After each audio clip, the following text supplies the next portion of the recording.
Ice Radio, a beacon of sanity from Northern Europe.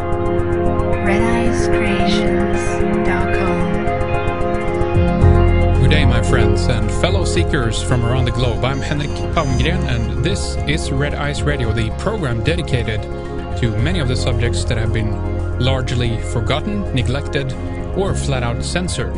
We ask you to consider everything but believe nothing. This is about listening to different perspectives in order to learn and understand. Our website is redeyescreations.com. There you can find much more on many different topics that we find interesting and important. If you're new to the program, I suggest you head on over there and take a closer look at our archives. I'm sure you can find something that will interest you as well. We have radio programs, TV episodes, a very busy news section, audio commentary, video interviews, webcasts, films, and much more. Archives and a member system going back to 2006, filled with good stuff for you to explore and learn from. Today we are talking to Drunvalo Melchizedek. He is the author of 5 books, including The Ancient Secret of the Flower of Life, Volumes 1 and 2, Living in the Heart, The Serpent of Light, and his newest one, The Mayan Ouroboros. Drunvalo is the first person in the world in modern times to mathematically and geometrically define the human light body, in ancient times called the Merkaba. He is the founder of the Flower of Life facilitators that have been teaching his work in over 60 countries. He is with us today to discuss the end of the Mayan calendar and what the Earth is going into as one cycle closes and another begins. Melchizedek tells us about a transformation on Earth that will take place unlike any other. Drunvalo argues we'll experience physical, spiritual, and frequency changes as we mature and transfigure into different beings. All right, this is going to be very interesting. We have Drunvalo Melchizedek with us here on the line or on the Skype channel, whatever you actually want to call that. It's really good to have you with us, Drunvalo. Thank you, first of all, for coming on the program and, of course, spending some of your time with us here today. Thank you, Henrik. I'm very happy to be here, and I think this is going to be fun today. I think so too. We have a lot of things to talk about, obviously, and I definitely want to get to your new work. You told me a little bit about it off air here, and it sounds very interesting. We're right at the end of the cycle of the Mayan calendar and everything else, of course, and this is a good time, if any, to talk about this stuff. But why don't we just in the beginning here, for potential newcomers to your work, Drunvalo, just tell us briefly a quick overview of some of the major areas that you've been talking about, researching and working on over the years here.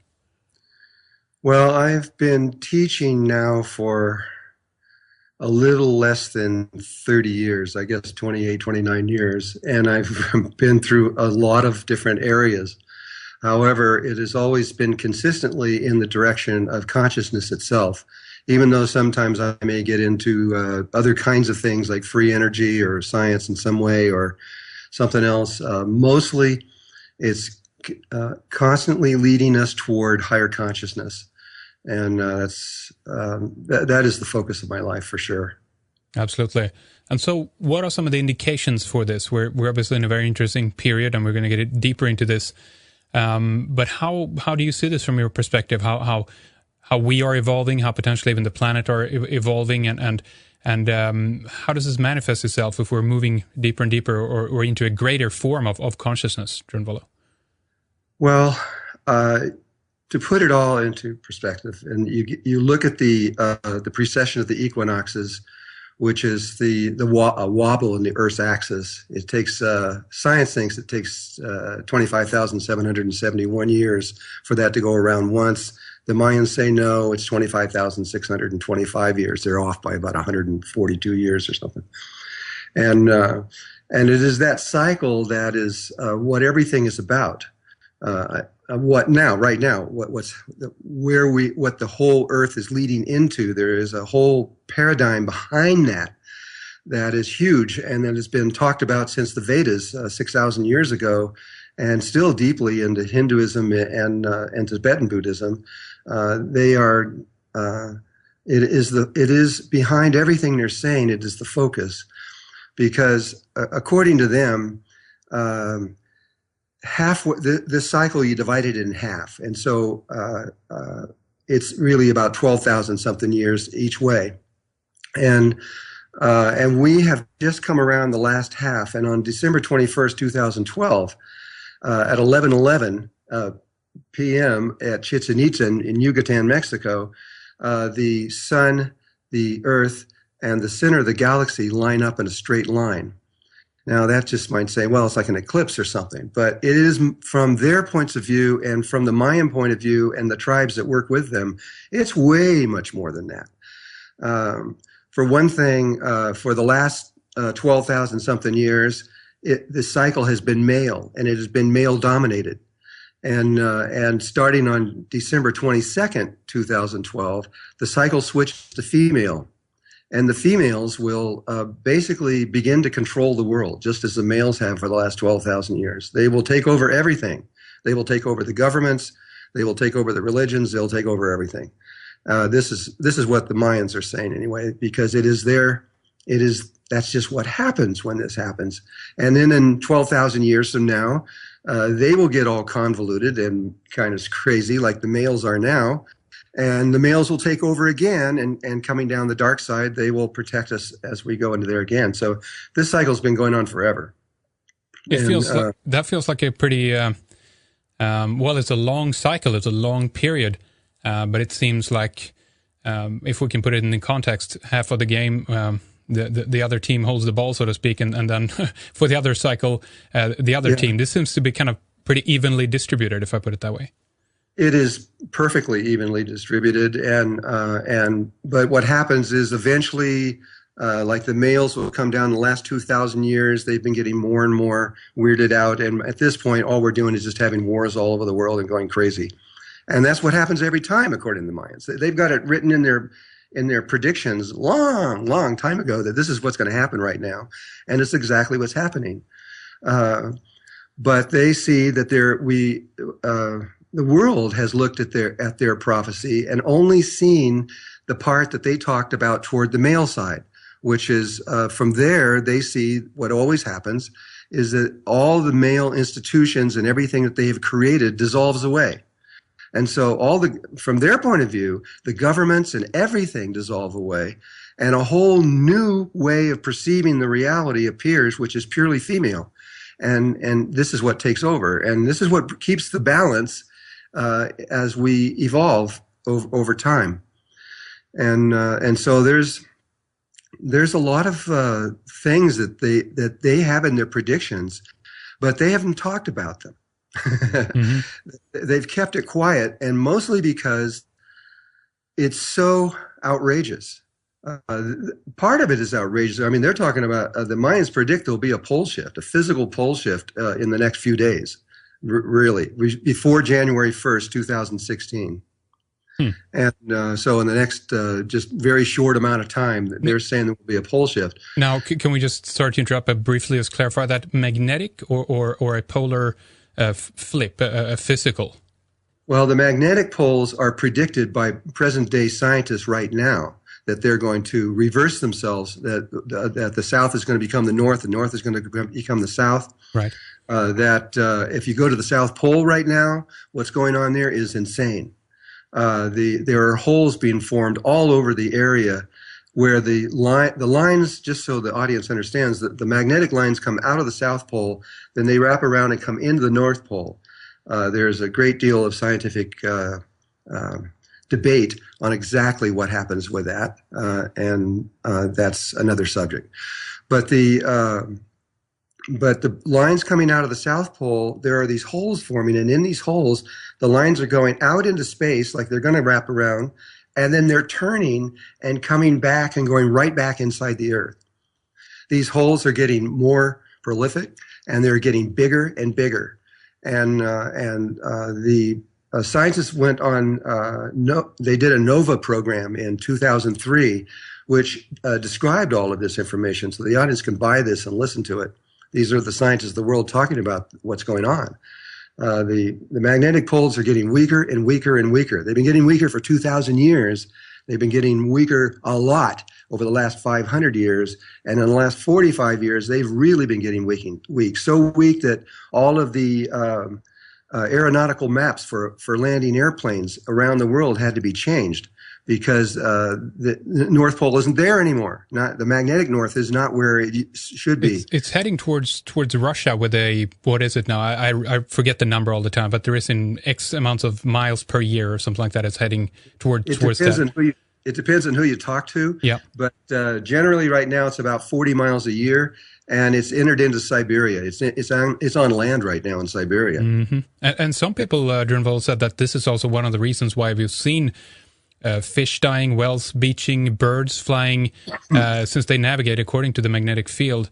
After that they've been on different flight paths and hence maybe even got exhausted and actually just crashing down to the ground. Right? This is we're seeing signs of this. Oh yeah, no, it's pretty much accepted in science now. That's what's going on. The whales, they've never seen them do that before. The whales use the magnetic lines for their migration, and those lines have been fixed for long time. But in the last 45 years, those lines are now getting so weak that they're meandering and they're changing their shape and their direction. And so now these magnetic lines that the whales follow along the coast that would take them to where they want to go, a lot of these lines will turn and go inland. And when they do, they follow the line and they get beached. And even whales that are 10, 20, 30, 40 miles back come right behind them and go follow and get beached also, because they're just kind of locked into this following the magnetic lines. And the same way with the birds and lots of other things. You could bring it right down even into menstruational periods of human beings. Things are changing all over the world because of this. And I remember that news story. Sorry to interrupt again, Drunvalo, but the Greenlanders, if that's what you call them, the people in Greenland were apparently reporting that the sun were rising 2 days early, and that was done last year, I guess. And that's pretty incredible. That I don't know what it means. People have different reasons or speculations for why this actually happened, but it's incredible the shifts and the different anomalies that we've called it before that actually is taking place around the planet right now. Well, if the Mayans are correct, and then along with the Mayans are the Hopi prophecy, which corresponds exactly with the Mayans, and even the people that are over the Mayans and the Hopi, which are the Kogi and the Arhuacos out of Colombia, they are considered higher than them, but they're related. And they say the same thing, that we are about to go through a transformation on Earth, the likes of which that no one has ever even imagined taking place. It's not only just a physical change where the magnetic poles shift and go north and south, reverse, and followed by a physical pole shift, which would be just incredible with a civilization this big. But that's only, from their point of view, the unimportant part. The important part has to do with consciousness itself, and this is why they have me on board with them. Because the Melchizedek consciousness and the Mayan consciousness is the way we perceive the world is identical. And so we have the same understanding, the same set of concepts to be able to relate with. And what they talk about is that after these things, shortly after the pole shift, there is a change associated with this pole shift that has to do with the way human beings interpret the reality. We actually see the world differently, not the way we do now. And over a very short amount of time, according to them, we become something that would not even be considered human, though we will look the same. Mm-hmm. But our way of perceiving life is altered so dramatically that it's a complete change in humanity itself. Practically overnight, or what periods are we talking about here? Probably, I actually don't know, and they don't know either. They do believe that that the primary transformation will take place in about 30 hours. But the full transformation of what this means, they're not exactly sure at this moment, and I'm not either. It'll be done. The outside date of all this is January 1st, 2016. So all of this is going to be completed before then, but we don't know precisely when. Well, it's all right. And is there any indication then that this is a cycle that begins or initiates in some way with the end date of the Mayan calendar here in 21st of December 2012, or how do we can we connect these dates, if you will? Well, okay. Well, the date of December 21st, 2012 happens to be the moment when the alignment takes place, when the Earth and the Sun and the center of the galaxy are aligned. But what they say, and they're very clear about this, and I've spoken with both of the primary Mayan councils, the Guatemalan Mayan Council of Elders, which was with Don Alejandro Cerrillo, and the Itza Mayan Council of Elders, which is with Pedro Pablo Chukpec, who is now the head of the entire Mayan nation. And they have very definite ideas about some of these things, and then at the same time, some of these things that they understand are not clear, and that would be another. That would be a whole nother section of understanding of what's going on, because when the conquistadors came in 500 years ago, their purpose was to destroy the Mayans. They really, and they did. They had huge libraries with information greater than anything we have now, greater, and they destroyed all of those books. They destroyed all of them but 4. But the Mayan prophecy says that all of their information is going to come back to them, and that's exactly what's happening. There'd actually be a movie should be made on this because it's so amazing. But all of the books, all of their sacred knowledge is being returned to them as we speak. It's gone from 4 books to 13. So there's now 13 books that are available for the world to read, and there's about over a little more than 1,000 more that are coming. Now, very interesting. There's so many points here I want to discuss more in detail, of course, but this would imply, if we stick to this subject right now, this would imply that the conquistadors on orders from the Vatican and what have you to go over here and to eradicate, that implies that they knew what they were doing, correct? And hence, what did they know and what do they still know? That's what I want to know. Well, the Vatican plays a huge role in the entire world's finances and everything else. It's just amazing what's going on there. But I'm not going to try to put down the Vatican. I just think that at that time they were mostly interested in the gold, and that was their whole purpose, I believe, at that time. But we don't know for sure. But now.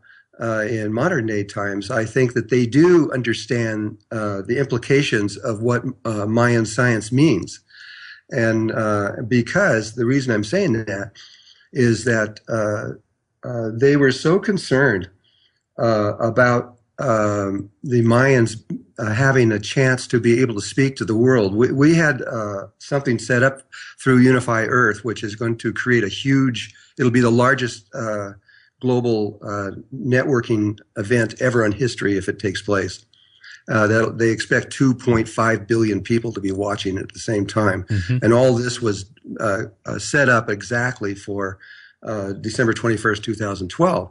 But when they tried to get Chichen Itza and to lease it, when the Vatican found out what they were doing, the Vatican got in the way and actually forced the Mexican government not to give them this whole thing and not allow them to do it. Okay. And at the same time, the Mexican government passed a law that said that on December 21st, 2012, the Mayans were not allowed to do any ceremony in any of their own temples anywhere in Mexico. You're kidding. No. Is this available online to take a look at? Reports on this or something? You can find it somewhere, I'm sure. Yeah. They sent me a copy of It's a Mayan Council sent me a copy and said, look at this. And so they won't let them. They were all planned to do ceremonies in every one of their temples, and they will not let them do ceremony in any of them now. Now, what are they afraid of then? What could happen if they did? There's no doubt the Vatican was behind this, so we don't know what the Vatican's afraid of, but they won't let them do it. Very interesting. I want to go back to the question of what would drive the changes. If we're talking about changes of our consciousness or the way we perceive the world, we think about the world, or our relationship to it, are we talking about DNA changes, biochemical changes of the brain, or is this on a soul level, if you will, or a spirit level? And if so, what would drive that? Do we have any answers about this at all? Well, what the Mayans say is that yes, there will be DNA changes. We are going to be altered from inside out, and these DNA changes are triggered, they say, by this alignment with the center of the galaxy. And but the full full unfoldment of what this means is more than almost I can even talk about here. They're talking about us first making a change here on the third dimensional level of this earth. And then they say that we move from here up a frequency into the fourth dimensional level of the earth. We actually go into another level of existence that the world is not really aware of.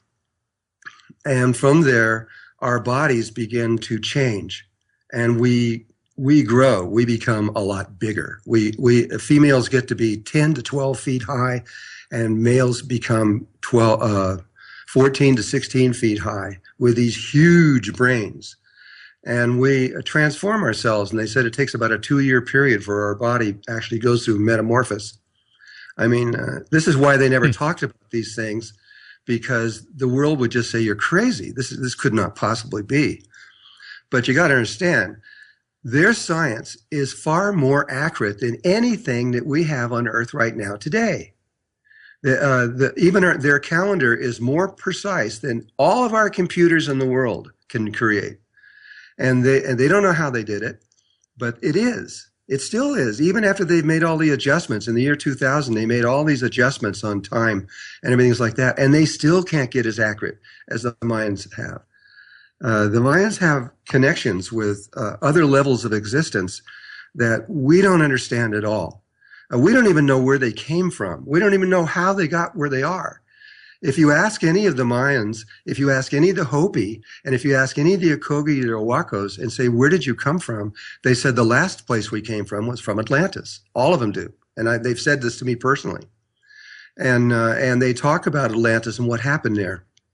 And what happened in Atlantis, which even though there's no scientific documentation or proof that it even existed, other than Plato saying that, there is this is hard to express. Sure. No, I'm listening. It's very, very interesting. I have so many things I want to ask you, but I want to give you plenty of time to just kind of lay it out here, Drunvalo. So go ahead. There were things that happened in Atlantis that are still affecting us today, and I've just wrote a new book. It's called the Mayan Ouroboros, and which is the snake biting its tail, which is the end of a cycle coming right back again. And they have a glyph for that, which we'll put on the cover of that whole thing. And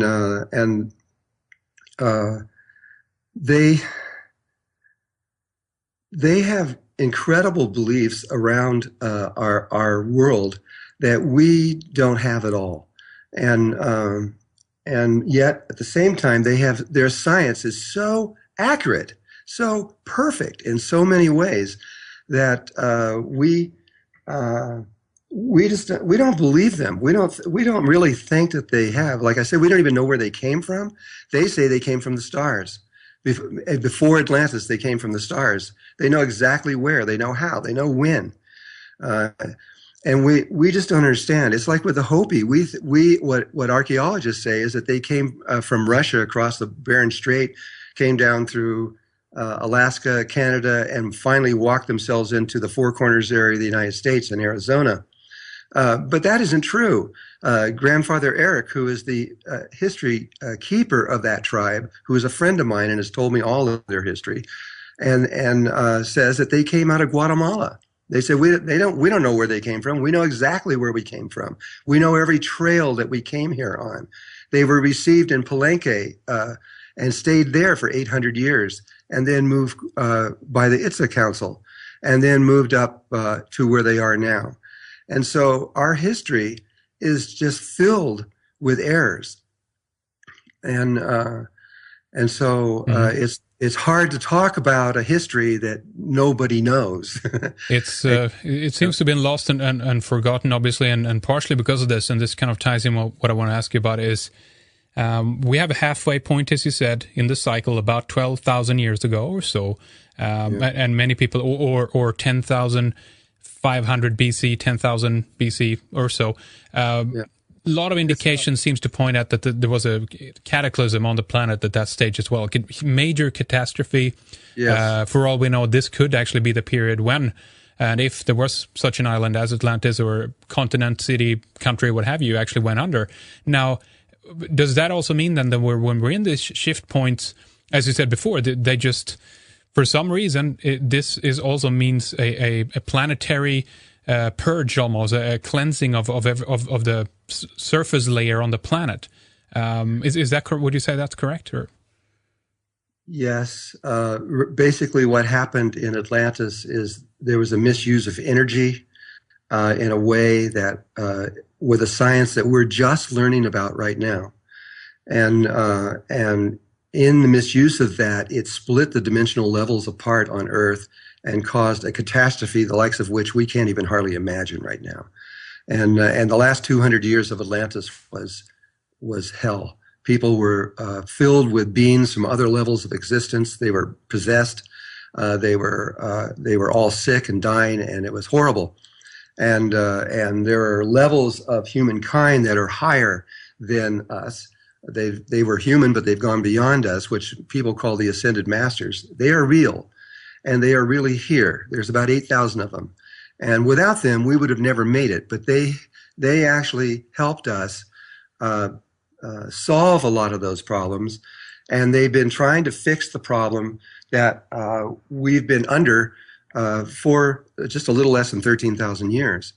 And that problem has just been fixed. It was finally fixed in 2008. How?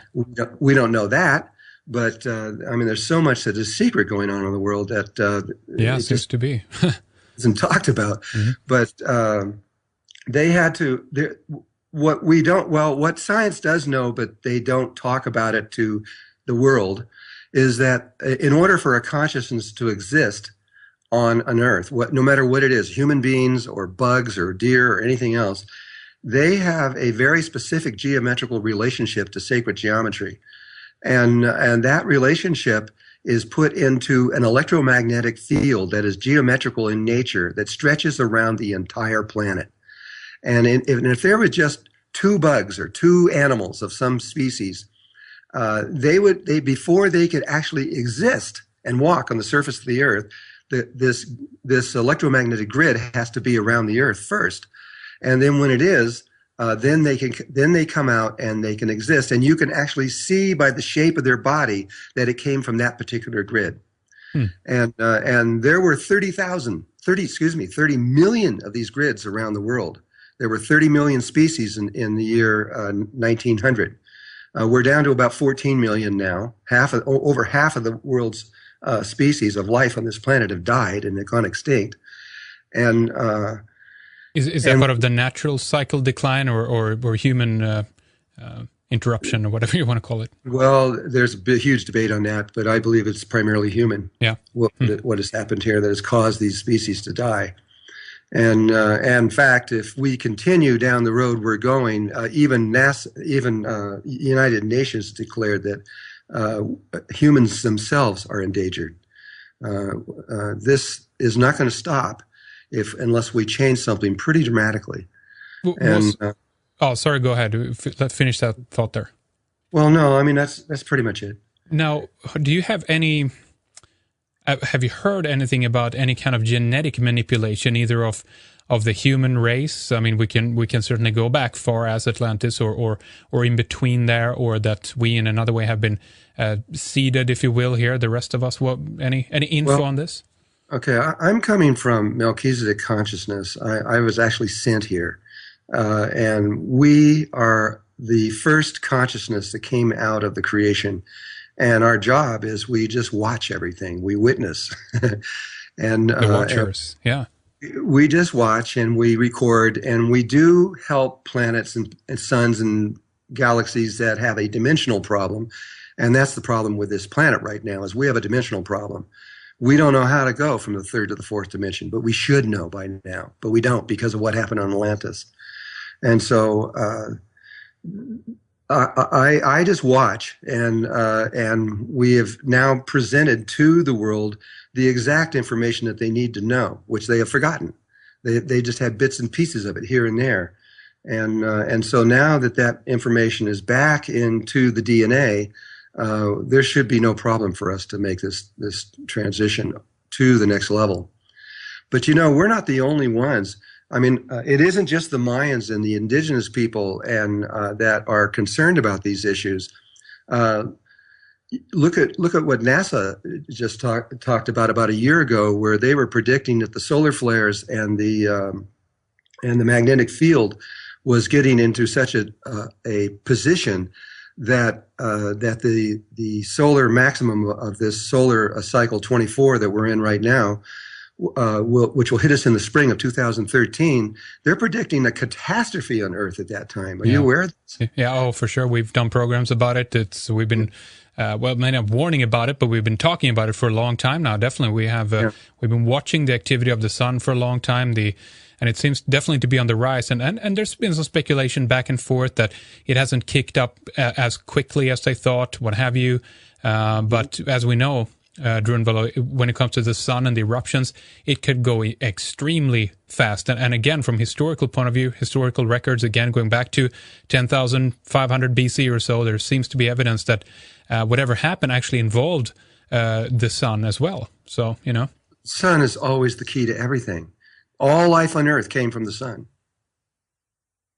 Every scientist on Earth will tell you that. It came from the light and the radiation from the sun. That's where we came from. Sorry to interrupt. Is it that then that might be one of the driving forces for? Some people have called it mutation, which is a kind of a drastic word, but changes to make it more. We are going to mutate. We're going to change pretty dramatically, and if all these people are correct, and what they're saying. But England also went in and researched everything that NASA had said and done, and all their records, and looked at the whole thing, and they came back with the same conclusion. This is probably going to happen. So we're talking about, from what NASA says, between 1 month and 9 months of the world being shut down. Shut down. No water, no food, no gasoline, no nothing, no money, everything shut down. And if that were to happen, just the number of lives that would be lost. Some of the figures I was looking at was 300 million people in the first 90 days. Well, I mean, we've done programs about what would happen if the electricity to the cooling system to the nuclear reactors would stop. Oh, I know. I mean, toast, bye-bye. I know. There's real problems that are associated with all of this. But have you read what the Russians have said? No. About that specifically, you mean, or? Yeah, well, the Russians have taken it another step further. You're familiar, I'm sure, with the crop circles all around the world. Oh, of course, certainly, yeah. And Colin Andrews, this is a very good friend of mine. He said that about 80% of them are man-made, but there's these 20% that you can't put out because they're not crushed down by boards. They grow into place, and they're still alive. And those crop circles are extraordinary. And who's doing them, nobody knows for sure. But there have been groups around the world that have been trying to decipher the mathematical information in these crop circles to try to understand what it is that whoever's doing these are saying to us. They're obviously trying to say something to us. And nobody's been able to figure it out until just recently, and the Russians did it. They broke the code, and they can now read these crop circles like we're reading a book.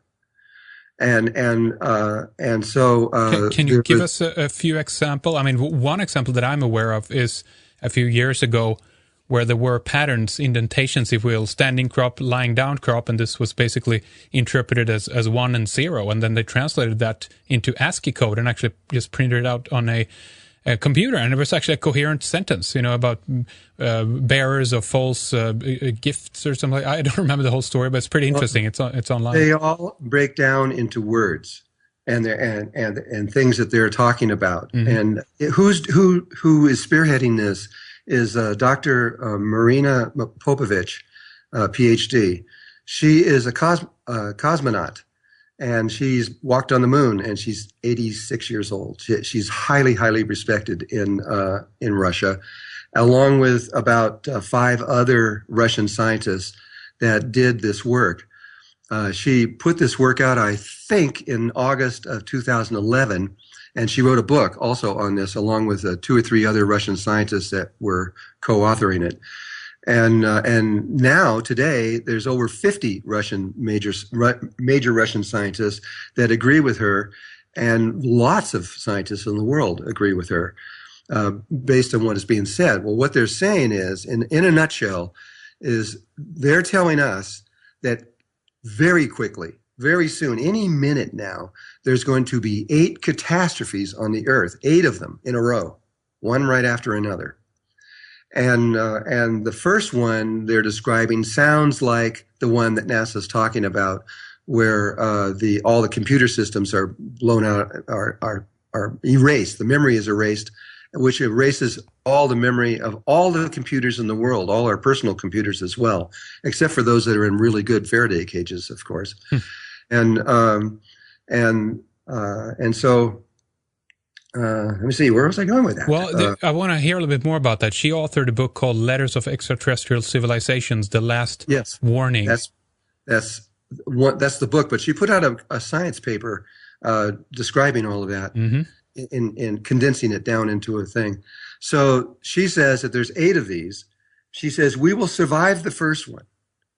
She says, but the chances of anybody surviving the second one is pretty slim. And so what the crop circles, which she says are extraterrestrials that are making these crop circles, I agree with her partly, and partly it's also the Ascended Masters. It's partly human and partly ET. But she says what they're saying is that these catastrophes are coming, that we have to do something. We can't just sit here and wait for it to happen, because if we do, we're not going to make it. And what is that specifically, do you think? Well, this is the area that she hasn't defined very well. What she says that they say is that we have to leave the 3rd dimensional level of the Earth completely, and we have to go to the 4th dimensional level of the Earth. We're still in the same place, same planet. We're on a different frequency. The dimensional levels are separated by frequency in exactly the same way that music is separated by frequency. It is exactly the same thing. And so when you go from one dimension to the next, you can just look at the chromatic scale and see exactly how the dimensions are separated from each other. And so we have to learn how to change the channel. That's all you do when you change a television channel. Right. You change it and you go to a different wavelength. And our consciousness has to be tuned to a different wavelength, and poof, we're there. We're on it. And okay, but that's very interesting. And we're still then part of all the other 3 dimensions at that point, but does that how do I phrase it, protect us from the upheaval and cataclysm that's going to happen on the Earth at that On the stage? 4th dimension, it doesn't happen. What's happening there is that everything is in balance and perfect peace. There's no problems. And it only happens on the 3rd dimension of the Earth. And so the Mayans say, and so do the Ascended Masters say, is that everything is set up for the people on the Earth, completely ready for them to make this change. And all it is we have to change something within us. We have to make a change, and we know exactly what that change is. It is not. It's a little complicated, but it's not that hard, and it just requires a little bit of understanding, and we can make this transition over. And once we do, according to the crop circles, everything's fine after that, because it's all prepared on the other side.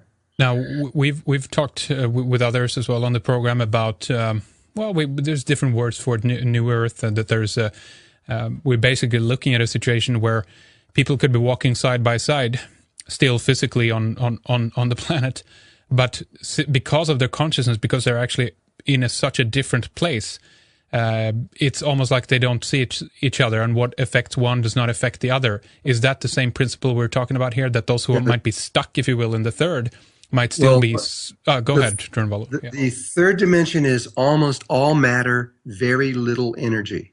The 4th dimension is almost pure energy and very little matter. So when you look at the human body, the body is dense, the human body, and there's not very much energy there, but it's a lot of mass. And when we make the transition over, our bodies are just energy. But there's still mass associated with it. The atoms are just at a tremendous differences. And so if you have a fourth dimensional body on the third dimensional Earth, you can't see them. You look right through them. Mm-hmm. Yeah. But on their world, we look normal. Would that mean also then, if and when that begins to happen, this would be to use a popular, reference, this will be like a rapture where people disappear to go into the fourth, or what? Yes, that's exactly what. There's actually three ways that it's possible to go to there. One of them is what Jesus gave, which is to do resurrection, which means that you die, and directly after you die, you recreate your body and bring it with you. Now, according to all of the people that I know, all of them, we must bring our body with us over to the fourth dimension. If we don't, we're in trouble. And well, not real trouble, but it won't work. And so that's what Jesus did right afterwards. He reconstructed his body, brought it with him, and went on from there. And there's another way, and that way was born out of Kundalini Yoga and Kriya Yoga, and has been written about in the Vedas, which is how you can reconnect the heart to the brain.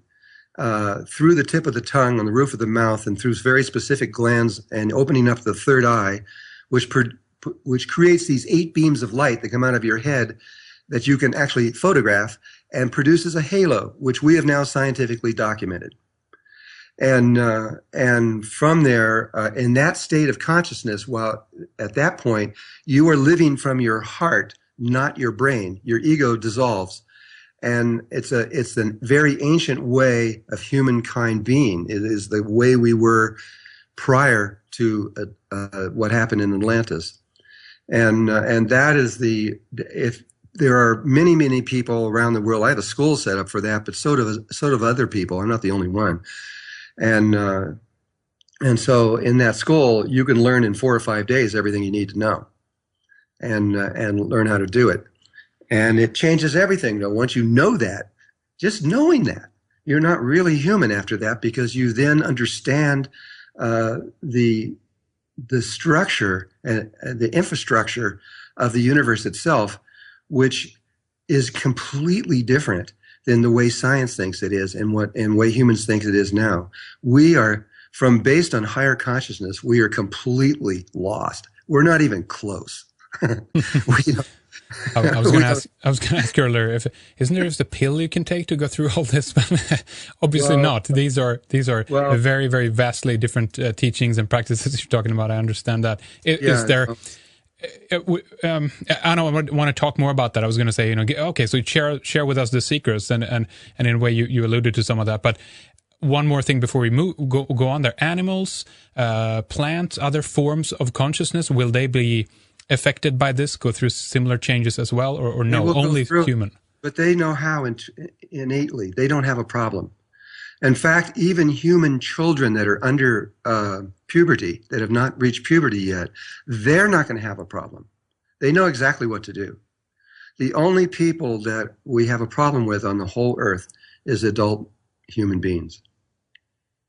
They have lost their memory. They don't remember how to do it. And it's a natural thing that we should know, but we don't. And but everything's going to be fine. Well, we need to talk more about this, and we're going to carry on here for a little bit longer before we take a break in between the segments. But you mentioned some of the Vedic cycles before. Obviously, the Yuga cycles. And you talked about the precessional cycle. We have people like the Vedic astrologer, Swami Sri Yukteswar Giri, I think is his full name, if I pronounced that correct. He kind of connected the precessional cycle with the age of Aquarius, with us going into a new era, and some people have placed this hundreds of years from now. But in your view, do you kind of, is that what's happening? Is that what we're going through, these two connected cycles? Yeah, on December 22nd, 2012, we enter the age of Aquarius. And you can see it right in the cycles if you look at it. It's clear to me anyway. Mm-hmm, yeah. And that's that's why we go into a new yuga, and in so doing we actually change the nature of who we are changes. Everything changes within us. we are not just like a rock that is just fixed and stays there forever. We are constantly transforming. And we just happen to be at one of these times of the great transformations. The Mayans do it. They don't count through the precession primarily, even though the Tibetans and the Hindus do. They count through what's called the Mayan long count. And that is a 5,125 year point something cycle. But if you multiply 5 times that 5,125 years, you get to 25,625 years, which is exactly the same length as the precession of the equinoxes. And so when the precession began 25,625 years ago, and at exactly that same moment, so did the Mayan long count begin. And it went around. First, it went around 1 time, then 2 times, then 3 times, then 4 times, without being in any kind of relationship to the precession at all. But this time it comes back around, and exactly at the same precise second, it lines up perfectly with those 2 things. And we, for the first time in 25,625 years, we get direct connection into the center of the galaxy. I want to talk a little bit more about what would aid and help along in this process. You alluded to some of these things before, what people can do, and also the comparison or the opposite to that. If people, keep up as usual, trying to with the, I heard we did an interview with one from the Heart Math Institute, by the way. You mentioned kind of some of their work previously. Oh, the Heart Math is great. Yeah, really interesting stuff. And I remember he saying that pure physical work or labor doesn't actually really work anymore, doesn't produce results only. You have to have consciousness and intention and will, if you will, with you as well. That's right. If we keep up, it to me it seems anyway right now in the period we're in currently, that if you just keep going as usual, there's a lot of resistance there. Things aren't working as smoothly as before. Do you know what I'm saying there? And if so, is that part of that cycle of resistance in that we are in the window. There's a window on either side of December 21st, 2012, and we are inside of that window when the change takes place, and we are changing now. We are in the midst of a transformation at this moment, but we do come to this point where the whip is cracked, and it's a very fast thing. It's 30 hours long, where there's a huge transformation takes place within all of us. It is just as big as what would happen with a butterfly. Moving from one life form to another, all just kind of secretly, and so I'll tell you, just to go straight to the heart of the whole thing, is that what the Mayans say, and the Hopi and a lot of the other ones is that the problem lies in the fact that we think this world is real. And we think it's solid and fixed. And we don't know the source of where the world came from and where everything came from. This is how they see our problem.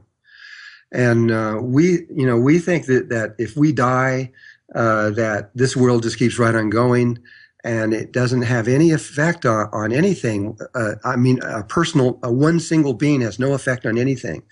From their point of view, from Melchizedek's point of view and all that is exactly wrong. It is 180 degrees off.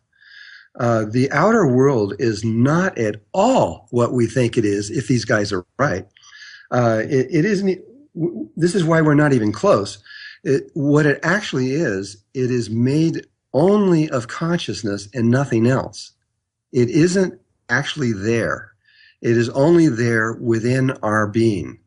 And they can prove this. They can show it. They can actually change their form right in front of you. That you can become you can move from a human being to a puma or some other life form, because your body is nothing but an image in consciousness. And if you change the consciousness, you change your body. And it's true with everything in existence. And we don't know that. And because we don't know the very basic premise of the reality. This is why we can't keep up with what's going on, because we're all of science is based on an incorrect premise. But there are some interesting outsiders in the scientific field that have studied the holographic nature of the universe, and even the word Maya means illusion in the Indian language, I think, which is a kind of a part of this that you're saying. This is an illusion. We're trapped in something, or I don't know what the outlook is there from your point of view, Drunvalo. If we're trapped in it, or if it's just an experience that we're having for different purposes to grow and so forth. Well, we're kind of trapped in it right now, but we're about to get free of all of that. And once we really, when Jesus said, the truth will set you free, that's an understatement. Because once we really understand that the external world and our body is our own consciousness, and we are creating it with every breath we breathe, which is so outside of what we normally think, that once we reach that other level, all the needs that we have here in this third dimensional world of money and energy and food and all these kinds of things are meaningless. We don't need them anymore. We don't need food. We don't need water. There's already people on Earth that aren't eating food right now and not drinking water. China found over 5,000 babies in the 80s that do still to this day do not drink food or water, because there's other ways you can get it. You can get it straight from chi or from prana.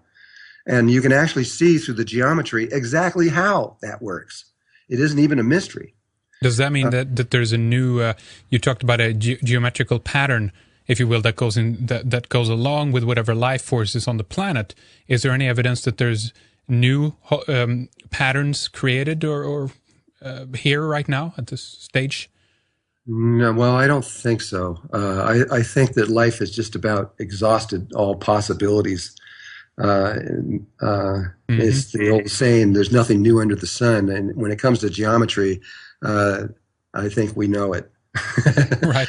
Well, I want to ask you a bit later, by the way, Drunvalo, about you've talked much about the flower of life, that particular pattern, and how it relates to certain things, and your teachings behind that. But in a few minutes, I want to take a little break here between the segment, continue with more. Okay. Why don't we talk a little bit about your books? I want you to give out your website address as well, so people know where to go to find you, find your stuff, and if you're doing any other presentations or talks right now.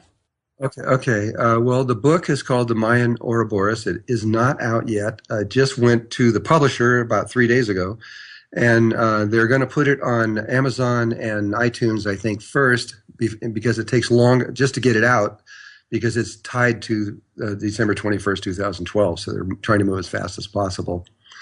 And if anybody is interested in learning how to go from the third to the fourth dimension and how to do that and how to make that transition, which has been talked about in religions all around the world forever, you can go to drunvalo.net, and on there I have a school called the School of Remembering, and in the School of Remembering we have created a class called Awakening the Illuminated Heart. And that is the instructions on everything you need to know for this time. And it's really, there's nothing left. You have everything you need to know. And we've trained over 100 teachers that are in about 60 countries around the world. So you can go on to that site, and there you can find the teacher that's in your country, and they can, either in 4 or 5 days, depending on how long you want to go, they can give you this information. And you can then begin to practice it and learn how to use it. That also tells you, on that website, it'll also tell you wherever I'll be around the world. But right now, I'm not going anywhere out of Sedona for the next year anyway. All right. All my teaching is coming from here. Yeah, all right. Really good. Website, drunvalo.net. This is spelled DRUNVALO, drunvalo.net. That's where you can find more information. About the School of Remembering, as Drunvalo mentioned also then. The old book, by the way, is called Serpent of Light, and we're going to talk more also about Mayan Ouroboros, the new book. That's kind of a continuation, if you will, on this as well. But more here in the next segment about how to go from the third over to the fourth. So do stay with us. We'll be right back with more. In the next hour for our members, Drunvalo explains how he was given the name Melchizedek. He talks about the Melchizedek order, which he says is in place to help dimensional problems, such as the one we are currently experiencing. We'll discuss in detail what it means to move into the fourth dimension and how it's vital for our survival. Drunvalo also explains our connection to the sun and how we perceive reality. Then we'll discuss ET presence, our ET origins, conflicts, and our benevolent helpers. Melchizedek says the 4D is a parking lot full of various beings.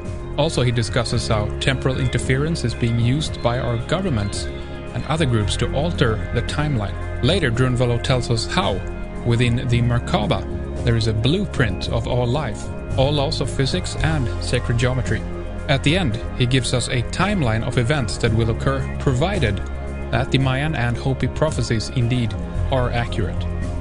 Don't miss this second hour, available right now in our members section. When you subscribe, you'll get instant access to all our programs in their entirety, going back to our start in 2006. Stream or download, this is commercial-free radio presented on an ad-free website. We appreciate your support.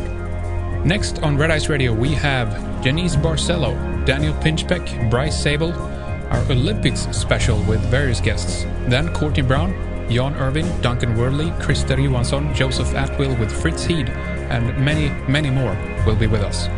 Thank you for listening, considering, and hopefully learning something new. But right now, coming up the second hour with Drunvalo Melchizedek. Stay with us.